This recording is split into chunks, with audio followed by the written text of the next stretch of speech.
Hello and welcome to another episode of Raw Politics.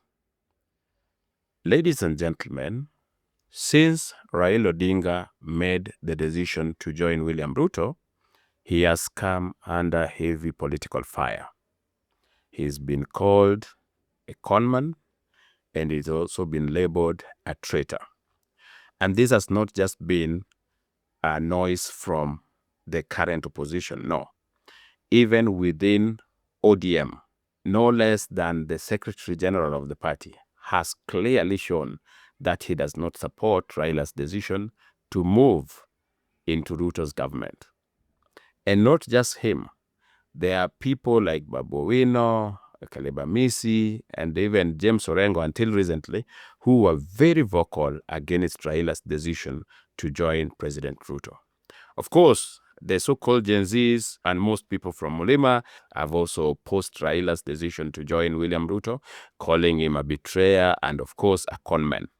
So, now that Raila's decision to join William Ruto has been criticized both from within and outside, we ask ourselves, was it a brilliant move or is it a mistake?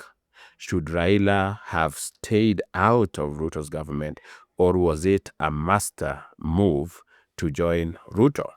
That is what we are going to look into in this episode, ladies and gentlemen. And if that is a topic you're interested in, I'm urging you to keep watching.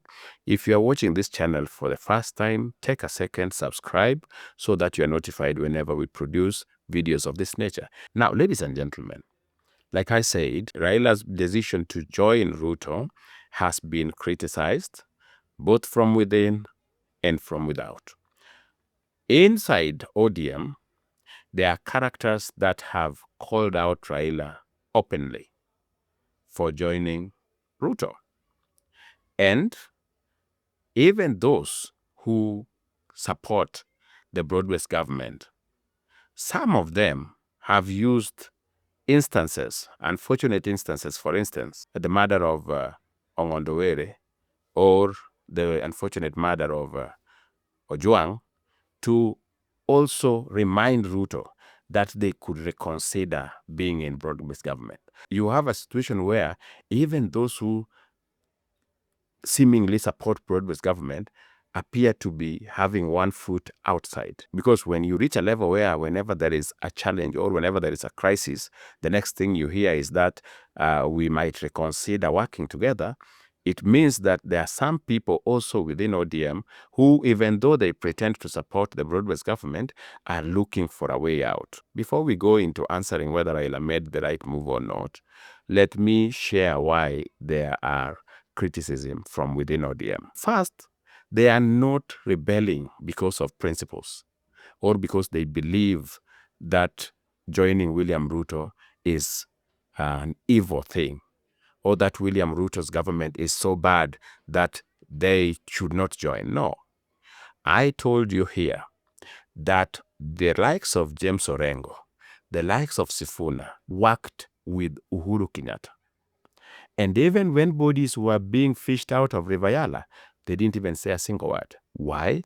Because Uhuru Kenyatta had promised to make Raila president. And for that reason, these people were like, if Raila becomes president, we stand to gain this and this and that. Two, because siding with Raila Odinga, who was going to be the presidential candidate, is a means for them to get elected.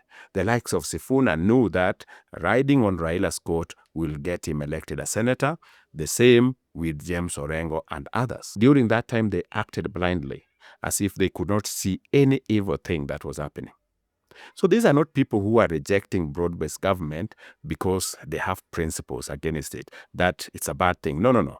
They are doing it because this time round, unlike during Uhuru, this time round Raila Odinga has not been promised the presidency. And why is that important for them? Because if Raila Odinga is not going to be on the ballot, ladies and gentlemen, these people are doomed. Some of them depend entirely on Raila Odinga being on the ballot so that they can tell Luos to elect them to go and help Baba Ukoju. That is what they usually say. They don't even deliver on anything. Some of them just say, give me the chance so that I go and help Baba Ukoju. And helping Baba mostly means that defending him against attacks from political enemies. If Raila is not going to be on the ballot, then these characters have nothing to tell the electorate. That means that the electorate are going to decide who to re-elect, especially in Rwanda, purely based on what they have delivered, especially those who are looking for re-election. So that is the biggest challenge. That is why the likes of Sifuna and others are making noise. They want Raila Odinga on the ballot to be the ladder through which they can be re-elected into their positions. So that is the reason why you hear a lot of noise. Even the ones who support broad-based government during the day and criticize it at night, it is the same reason. They are just looking at, if Raila Odinga was going to be on the ballot, it would be very easy for us to get re-elected and get those certificates. That is why they are complaining. Outside, that is now the so-called Gen Zs and the supporters of Rigathi Gachagua and now Kalonzo Musyoka, the reason as to why they feel that Raila Odinga is both a conman and a traitor is twofold. One, their belief was that Raila Odinga would stay in the opposition, especially the people of Mulima. And you don't have to take my word for it. Let us just look at the facts.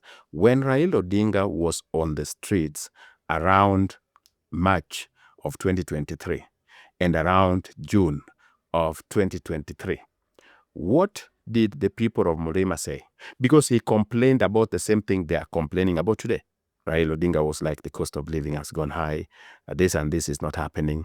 Ruto is the worst president possible, etc., and he should be out of office. That is exactly what they were doing even when they had Sufuria on their head. Did that get the support of the people of Mount Kenya? Even the so-called Gen Zs who pretend as if they were born yesterday, did they join even those mandamanos? They never joined. Why? Because for them, whenever Raila Odinga is outside government, that government is good. But if Raila Odinga joins the government, automatically that government becomes bad and one that needs to be opposed or overthrown where possible. When Raila Odinga joined Uhuru Kenyatta in 2018, the same government, I told you, the same government that Kikuyus voted for twice and overwhelmingly 87%, the highest turnout, they left it. Why? Raila Odinga and Luos joined. And so when they call him a conman, it is to show that disgust. Why would he join something that they have worked for, that they have struggled for? According to them, Raila conned his way into government. He was not supposed to be here, but now he is here. That is a conman. But then why do they call him a traitor or a betrayer? When they call him a betrayer, they are referring to their anarchy of June 2024. During that time, when they were out there and were aiming to overthrow Ruto, they expected that Raila Odinga would also urge Luos to join in this.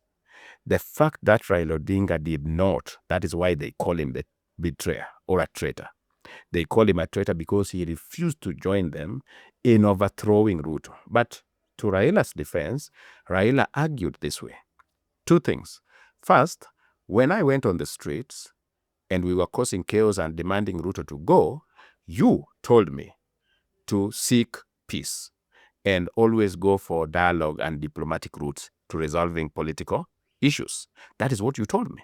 You are the ones who told me that I should not be on the streets destroying people's property and leading to loss of life, that there are better ways of resolving political conflicts.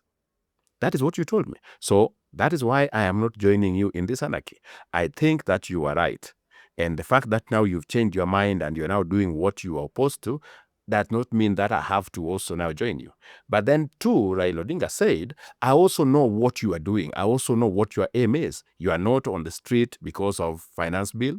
You are not on the street because you demand good governance. That is not why you are there. You are on the street because you hope that at the end of the day, you can put enough pressure to remove William Ruto from office. The question is, when William Ruto is removed from office, who takes over? What is the next stage? Constitutionally, Rigathi Gachagua will take over. If you think this is some conspiracy theory, Rigathi Gachagua was on Obina show. Yes, Rigathi Gachagua was on Obina show. Was very sad that Raila Odinga betrayed them by, and he was now including himself, that he betrayed us by joining Ruto. If he had not, hii mambo tungemaliza. What was he referring to?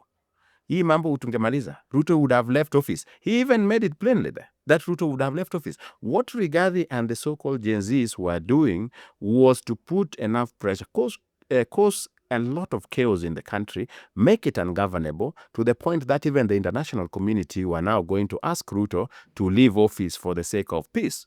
And when Ruto left office, Rigathi Gachagua was going to take up. That was the plan. Even if Raila Odinga had won the election, I can tell you it would be the same thing for him. And that, ladies and gentlemen, is why Raila Odinga is hated. He's hated because he said that given a choice between Ruto and Rigathi, he would prefer working with Ruto. And so supporters of Rigathi see him as somebody who must be destroyed. The question is, politically speaking, did he make the right move working with William Ruto? Because I have shared with you before, Raila Odinga has three options politically. One, he can join Rigathi Gachagua and Kalonzo Musyoka and form an alliance to remove Ruto from office by 2027. Raila Odinga also can decide to vie as president because he's still a party leader. ODM will still vote for him. Most of the Luos you see, whatever they tell you, they will still overwhelmingly vote for him. And I told you there are several Luo politicians who deep down are praying that Raila Odinga vies so that they can hang on his coat. So he has an opportunity to vie. And even if he vied today, he will still get the support of Luos and other areas. And the third option is to work with William Ruto. And I shared with you that of these three options, the best option for Raila Odinga in 2027 is to work with William Ruto. Because in 2027, Raila Odinga is over 80 years old. With age comes serious difficulties, challenges. He can't campaign the way he campaigned in 97. Raila Odinga can't campaign the way he did in 2007, 2013, or even 2017. By 2022, Raila Odinga was a little bit tired. You remember in most rallies, he would be dozing off. And you can't blame him for that. These things come with age. And so by 2027, Raila Odinga will be older than he was in 2022 and visibly more tired than he was. So the hectic campaigns, the demands of presidential campaigns in Kenya would not be something Raila Odinga can handle very well. I'm not ruling him out, but it will be a little bit technical. That is why vying is not the right choice for him. Joining Kalonzo Musyoka and Rigathi Gachagua, while it has the potential of removing William Ruto, it has nothing in store for Luos. Because if you were to join the Rigathi, Matiang'i, and Kalonzo coalition, you would find that they already have a presidential candidate and a running mate. In that case, because if you are picking Kalonzo, let's say with a Luo running mate, that one will not fly with Kikuyus. They will not be supporting that because it has nothing for them. But if you are picking Kalonzo, let's say with Matiang'i as the running mate, backed by Raila and backed by Raila and Rigathi, that works. It's a powerful coalition. It can actually send Ruto home.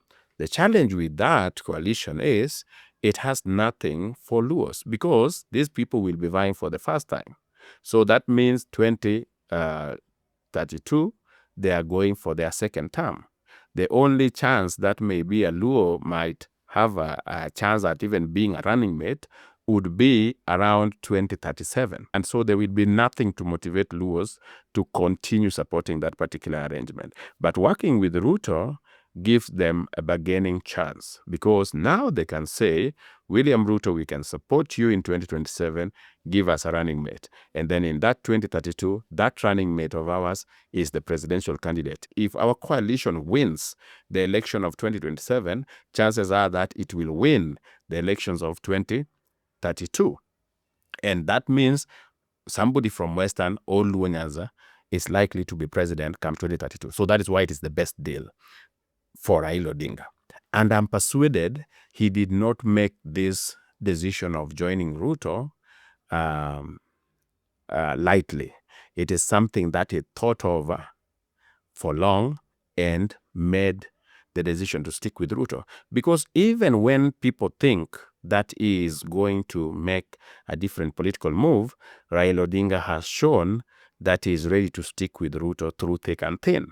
Because it's best for him politically. It gives him room to retire with grace and retire comfortably, but also a chance to bring somebody from Western or Luo Nyanza or even Coast to be a deputy president or even to be the president of the country come 2032. That, ladies and gentlemen, is a brilliant move. So in my opinion, Raila Odinga made the right move. And to prove that it was the right move, remember, if today I am your enemy, and I am doing something that you know is going to destroy me, as my enemy, your hope is that I am destroyed, so you will not help me.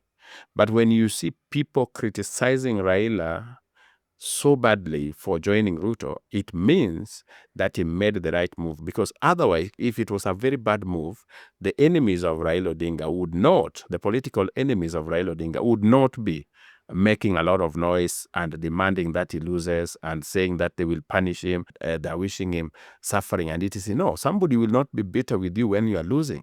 They are bitter because whatever you've done has disoriented them.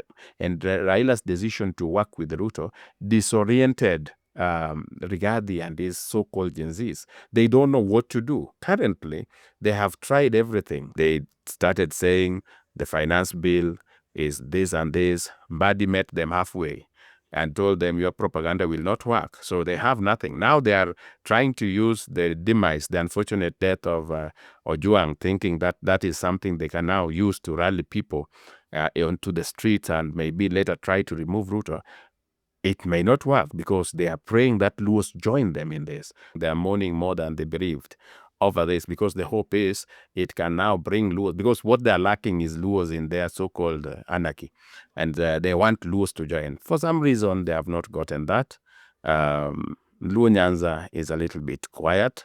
There are no chaos going on in Luo Nyanza or people banning things because of the demise of Ojwang. No, people are a little bit quiet. And Raila Odinga had spoken. He had said that we want to find who killed this person and we want this thing investigated very well. IPOA has said, this is our finding so far. The person was killed in the cell. And so the people who are manning that cell are supposed to explain what happened. And some of them have been arrested. And eventually we will know the truth of what happened.